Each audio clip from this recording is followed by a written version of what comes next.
Hi there, welcome back to English at Do Mission. আজ আমরা কথা বলবো O2। এটি একটি খুবই ইম্পর্ট্যান্ট মডেল অক্সিলারি, তার ব্যবহার নিয়ে। তাহলে চলো, বিভিন্ন সিচুয়েশনে বিভিন্ন অর্থে O2 আমরা ব্যবহার করে থাকি। O2 মানে হচ্ছে উচিত, শুড।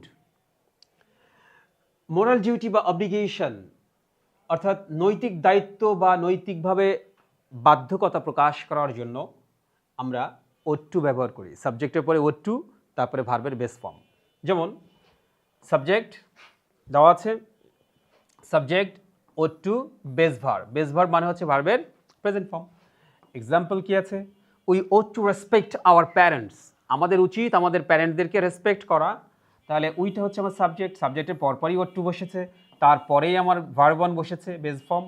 তাহলে আমাদের বাবা মাকে আমাদের রেসপেক্ট বা শ্রদ্ধা করা উচিত।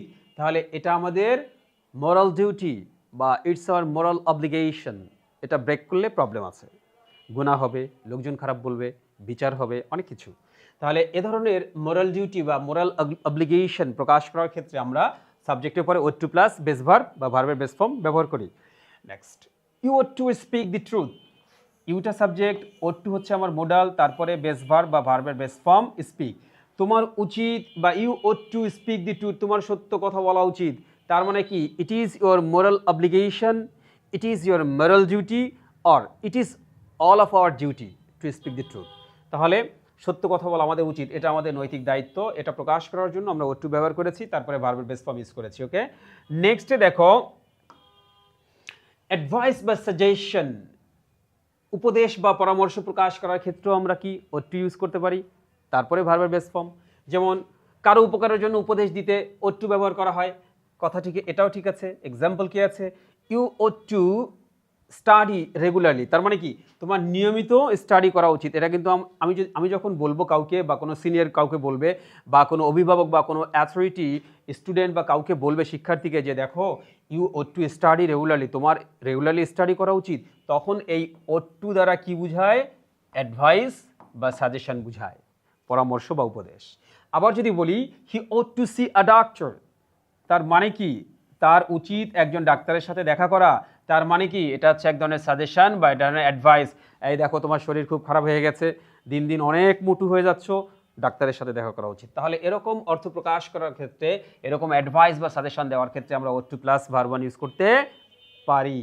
নেক্সট ওয়ান কি আছে? স্ট্রং এক্সপেকটেশন, প্রবল প্রত্যাশা যদি থাকে, মানে কি? প্রত্যাশাটা আছে কিন্তু সেটা অনেক স্ট্রং, খুবই বেশি। তাহলে সেক্ষেত্রে আমরা কি করি? এই O2 এর পরে ভার্বের বেস ফর্ম বসাই। তাহলে the train ought to arrive on time, তার মানে কি? আমাদের এক্সপেকটেশন অনেক হাই, খুবই স্ট্রং। কি? 10টার ট্রেন 10টাই আসবে, দেরি করবে না, অন টাইমে পৌঁছাবে। এরকম অর্থ প্রকাশ করার জন্য O2 ব্যবহার করা হয়। Next, she ought to win the prize, সে অনেক হার্ডওয়ার্ক করেছে, সে অনেক ক্যাপাবল, সে অনেক স্কিল্ড, তার তো প্রাইজটা জেতার কথা। তার মানে কি? আমাদের এক্সপেকটেশন অনেক হাই। কিরকম এক্সপেকটেশন? এ স্ট্রং এক্সপেকটেশন, তা প্রকাশ করার জন্য আমরা O2 ব্যবহার করি। যেমন she ought to win the prize। Logical probability অর্থাৎ যৌক্তিক সম্ভাবনা বা যুক্তিসঙ্গত অনুমান বা সম্ভাবনা প্রকাশ করার ক্ষেত্রে আমরা এটা ব্যবহার করি। He left early so he ought to reach home by now, সে তো আজকে আগে ভাগে চলে গেছে, তাহলে তো তার এখন এই সময়ের ভিতরে বাড়ি চলে যাওয়ার কথা। তাহলে হি ought টু, এই ought টু হচ্ছে আমার মোডাল, যেটা দ্বারা আমাদের যৌক্তিক লজিক্যাল জাজমেন্ট বা লজিক্যাল প্রবাবিলিটি প্রকাশ করছি যে হ্যাঁ, তাহলে সে অবশ্যই তাড়াতাড়ি বাড়ি পৌঁছে গিয়েছে এই সময়ের মধ্যে।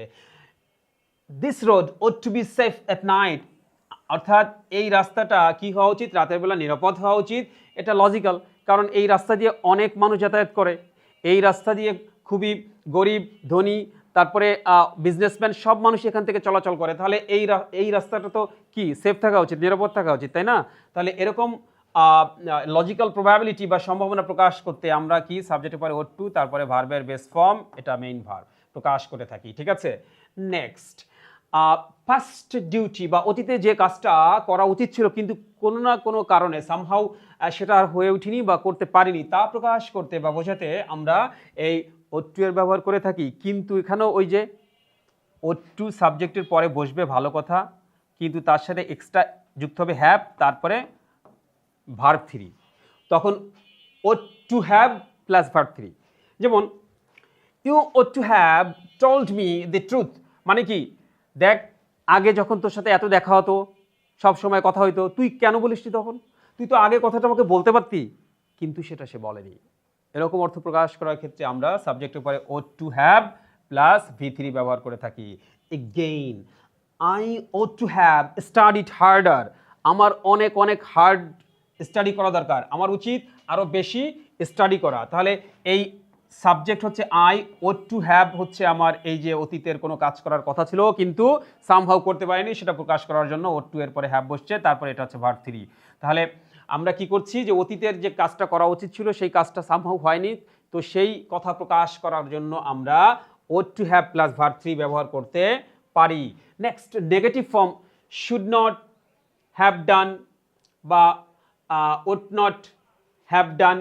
তো এখানে একটা জিনিস খেয়াল করো যে এটা নেগেটিভ ফর্মটা কি, তার মানে কি, যে ought not to, ought এর পরে নট বসবে, তারপরে টু বসবে, তাহলে এটা হচ্ছে শুড নট হ্যাভ ডান।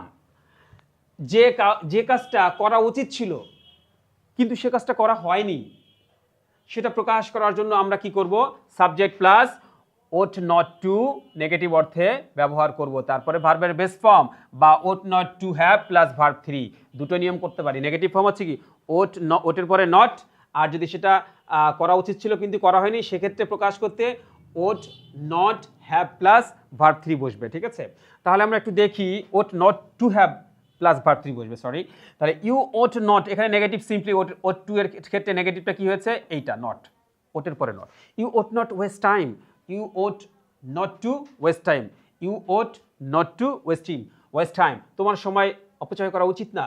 আর এখানে কি বসছে, ওই যে হ্যাভ প্লাস ভার্ব থ্রি আছে, তাহলে এখানে you ought not to have spoken, এটা অতীতে বলার কথা ছিল কিন্তু তুমি বলো নাই, not to have spoken like that, ওভাবে তোমার বলা উচিত হয়নি। তাহলে নেগেটিভ অর্থে ought এর পরে নট বসে, সেটা ভার্বের বেস ফর্ম আসুক আর হ্যাভ আসুক, নট বসবে কখন, টু এর আগে। আই থিঙ্ক ought to মানে উচিত, সাবজেক্ট পরে ought to বসে, ought to have ও বসতে পারে। ought to have হলে তখন তারপরে ভার্ব থ্রি হবে, আর ought to হলে ভার্বের প্রেজেন্ট ফর্ম হবে, এবং ought to হচ্ছে সিম্পলি উচিত, এবং বিভিন্ন সিচুয়েশনে আর কি কি হতে পারে সেটা আমরা এখন আলোচনা করেছি। বুঝতে পেরেছো নিশ্চয়ই? Thank you.